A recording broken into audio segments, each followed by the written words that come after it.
안녕하십니까. 이번 영상은 미리 가보실까의 사회주의로 네 번째 주제인데요.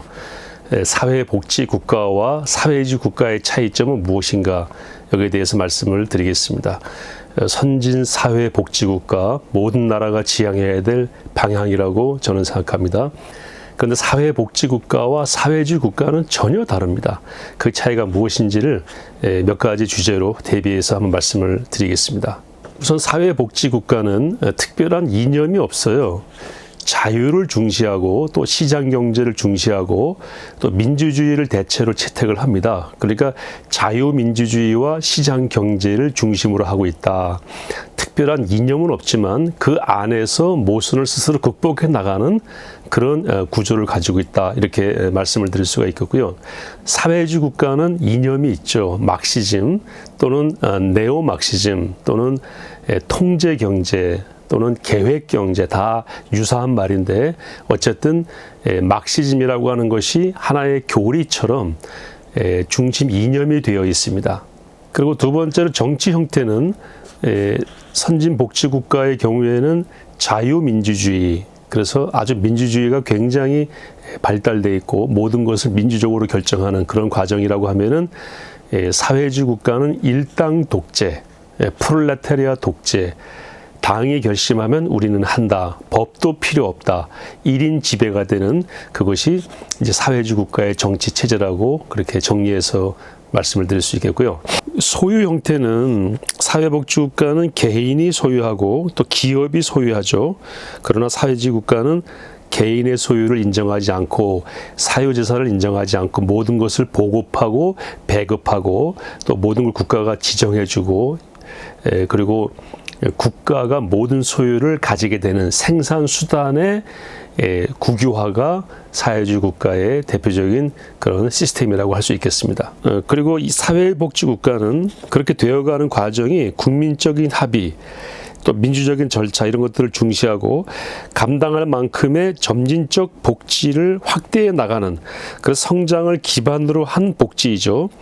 증세나 소득이나 생활이 균형을 이루는, 그러니까 담세할 능력, 세금을 낼 능력이 없음에도 불구하고 국가가 막 뺏어가는 것이 아니고 능력이 있는 한도 내에서 점진적으로 확대해 나가는, 세금과 소득과 생활이 균형을 이루는 그런 과정을 통해서 점점 복지국가 형태로 가고 있는 것이고요. 대신 사회주의 국가는 혁명이나 정변을 통해서 그리고 급격한 체제 변화를 통해서 그렇게 사회주의 국가가 되었고, 또 사회주의 국가가 되는 과정과 사회주의 국가가 된 다음에 그것을 유지하는 과정에서 필연적으로 선정과 선동이 실제의 현실보다 항상 앞서가는 그러한 형태를 보이고 있습니다.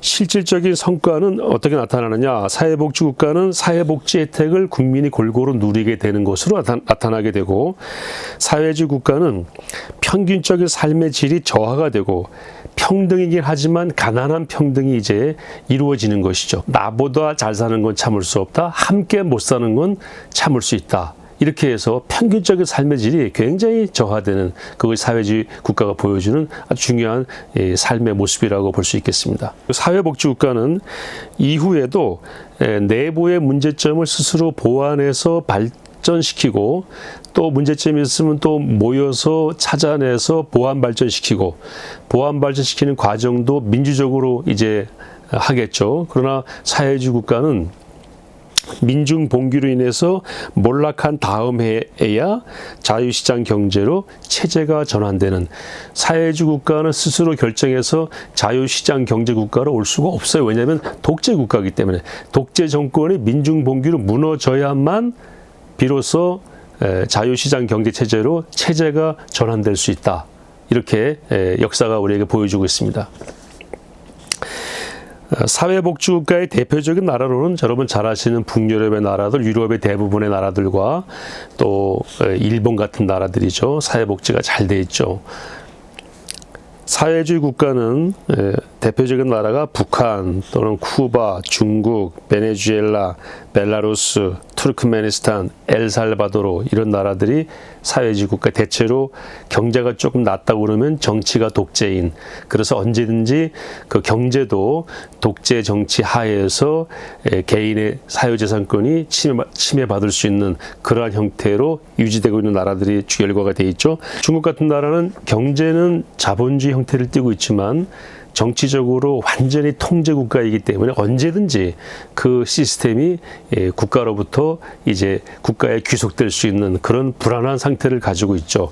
중국의 거의 모든 기업들은 국가가 소유자이거나 국가가 배후에 있는 그래서 자유시장 경제 하에서의 다른 나라들과 경쟁해서 압도적인 우위에 있는 그걸 바로잡으려고 지금 미중 간의 무역 전쟁이 일어나고 있죠. 경제는 시장 경제의 모습을 띠는 것처럼 보이지만 역시 소유 구조나 투자 구조나 이런 것들은 사회주의 국가 형태를 여전히 가지고 있는 것이 중국의 독특한 현재의 경제 구조라고 말씀을 드릴 수 있겠습니다.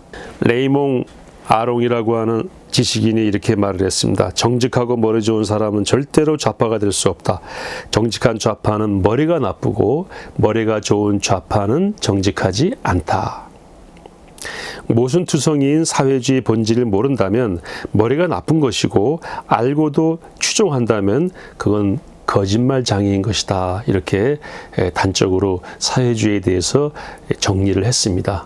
지금 세계적인 선진국은 자유시장 경제 또는 자유민주주의 이런 체제를 근본으로 해서 성장을 기반으로 사회복지를 확대해 나가는 그런 추이를 보이고 있습니다. 그래서 우리나라가 지금 어느 시점에 와 있는지 여러분 잘 스스로 한번 판단해 보시기를 바랍니다.